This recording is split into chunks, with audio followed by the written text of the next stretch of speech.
long as you have a pack of weenies or some kind of treats or something, I'm ready. I never get off the car without that. I do have a taser.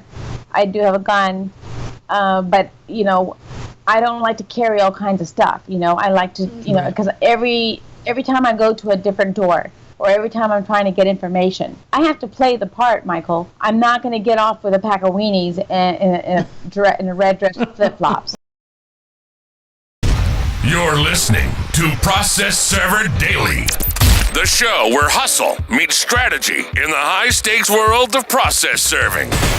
From elite pros to the new servers taking massive action, these are the voices of a rising industry. Hosted by the founder of 123 Legal Support, Mighty Mike Reid. This is your backstage pass to building a profitable process serving empire. Let's get into it. Michelle Gomez, welcome to the show. Thank you, Michael, for having me. I've been looking forward to this today. How did you get started in this industry?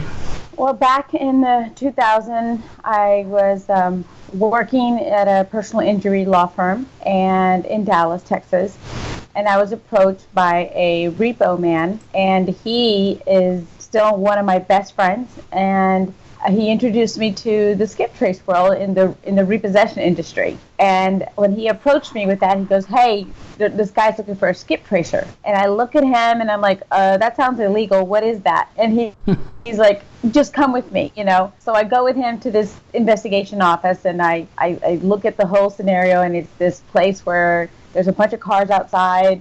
It looks kind of thuggish and ruggish, and I'm like, no, I'm not going to be leaving my office, my legal office, for this place, because it was not the ordinary office that you would go to. It was kind of inconspicuous. So I go in, and I'm going in with an open mind, and I see this office, and it's totally different inside. Computers, investigation stuff, PI stuff, and it was just kind of cool. And I get introduced to the owner. Long story short, they teach me, he introduces me himself, and introduces himself as the investigator, and he says, "This is what I need for you to do." So me, with an open mind, I take it, and I run with just the first locate to see my skills on the phone. And he's like, you're a pro at this. This is what you could do. This is good. He was excited. He goes, "Are you bilingual?" Wow. I'm like, "Yes, I'm bilingual." And 8-9 months later, I'm working inside the office throughout the duration.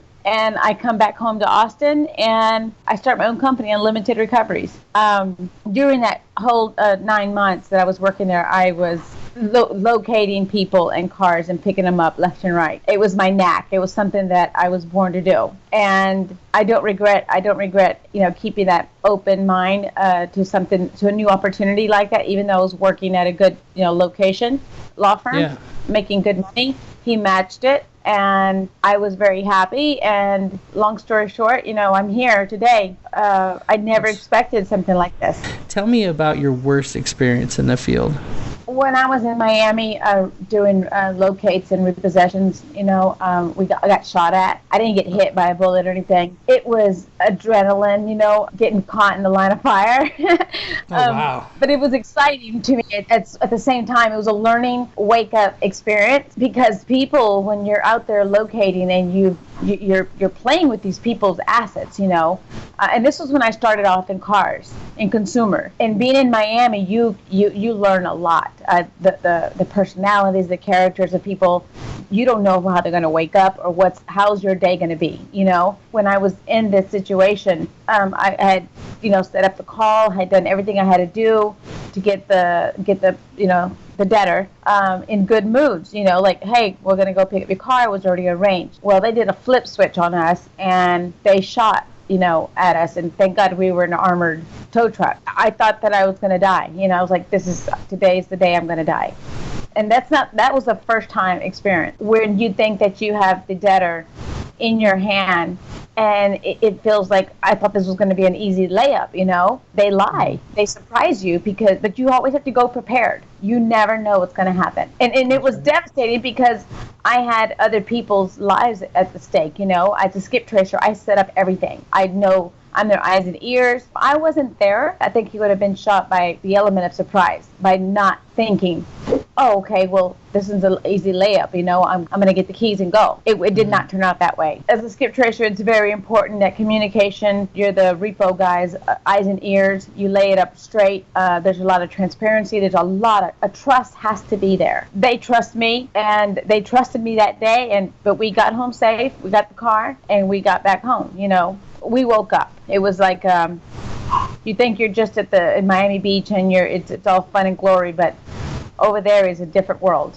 And I think that if you're going to get into this business, you better start learning how to work the streets in Miami Beach or Miami, because those people do not play. Michelle, we've all had experiences that make us question our career choices, but then those moments come when something happens and you're doing what you love. Michelle, tell us about your greatest experience working in the field. Oh my God, you have 2 hours for us, or 3? No, the greatest. It's got to be the greatest. The greatest. Before I got Ryan Mullen, the caterpillars in Peru were the good ones, because that was international, and it was not an easy account. It was a success for me. It was fun. I had to deal with people of other cultures, I became an actress, and I did what I had to do over the phone and make these people believe me, I had to pretend I was pregnant, and I had this lady, I had the wife in my hand, and I was able to get her to tell me everything, where they were, where the husband was going, everything, flights and everything, you work, whatever you name it, I got all the information from that lady, from the wife. Yeah.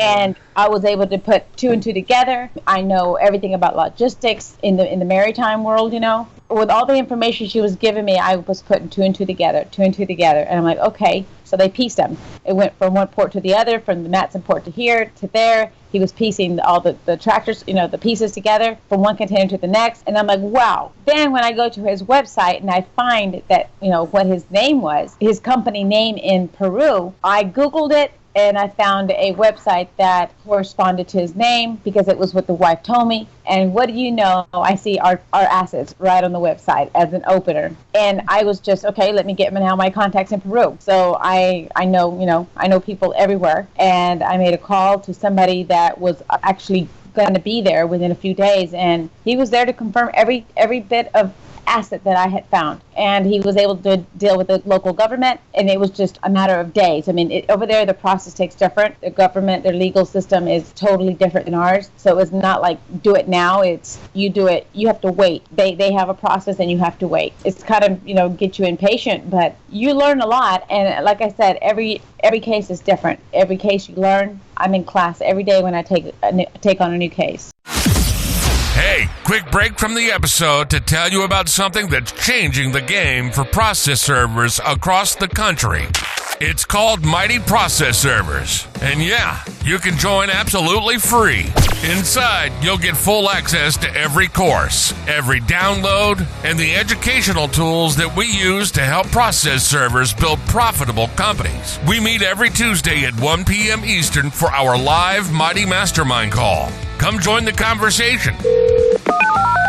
You can connect with other professionals, post on the discussion board, direct message members, and become part of one of the most engaged communities for process servers. Don't wait. Go to mightyprocessserver.com and join today. Those who get verified get listed and start bidding on jobs same day. Now, let's get back to the show.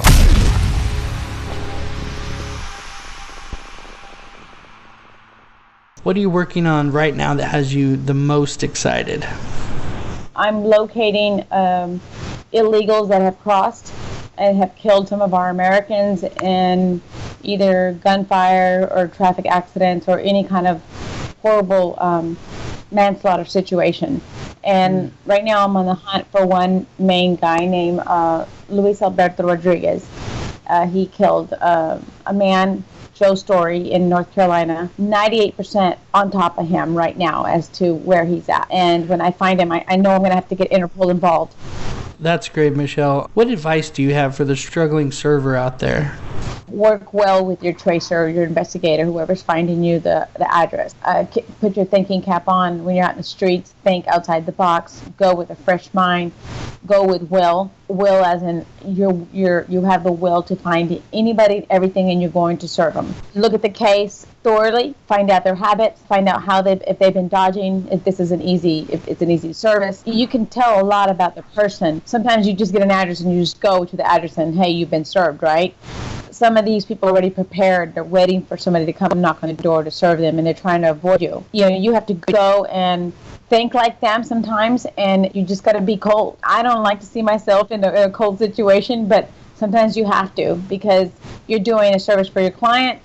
You want to get this job done successfully, 100%, and you want to come out safe. Because you don't know what you're facing on the other side of the door. That's so true, Michelle. You never know what you do in different situations, but as a server, as an investigator, a skip tracer, I think it's incumbent upon you to make sure that you look out for your own safety. We had Mike Kern on, he was talking about don't stand in front of the door. I mean, these are like common things that you learn. That's my mission here on the show, is to be able to teach people that are new, not just the skills of a process server, but that's why I love to have a skip tracer on, an investigator, especially someone of your caliber, to be able to teach the audience that they could do it too.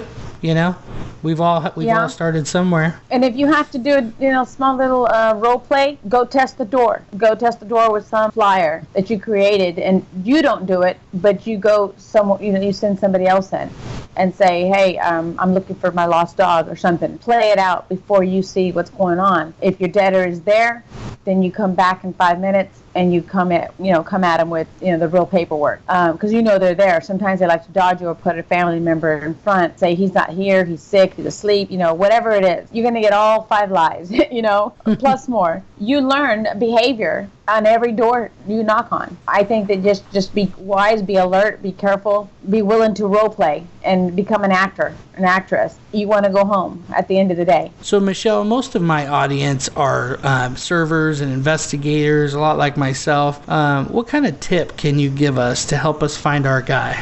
I would have to say, start with a fresh, open mind.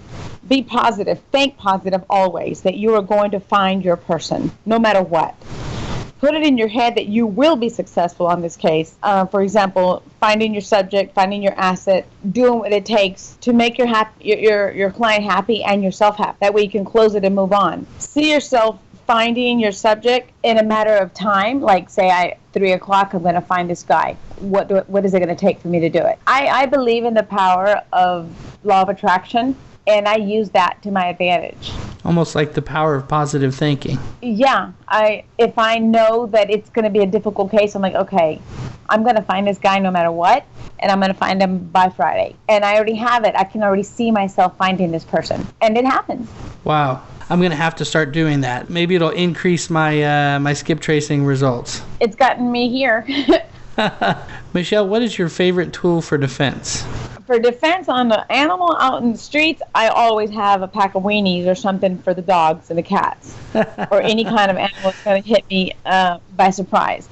I always have something for them, and by that, that way I can keep them from stop barking or attacking me or anything like that. I do have a taser just in case, but I'm very good with animals, and so they take to me really kindly. I know how to deal with them. As long as you have a pack of weenies or some kind of treats or something, I'm ready.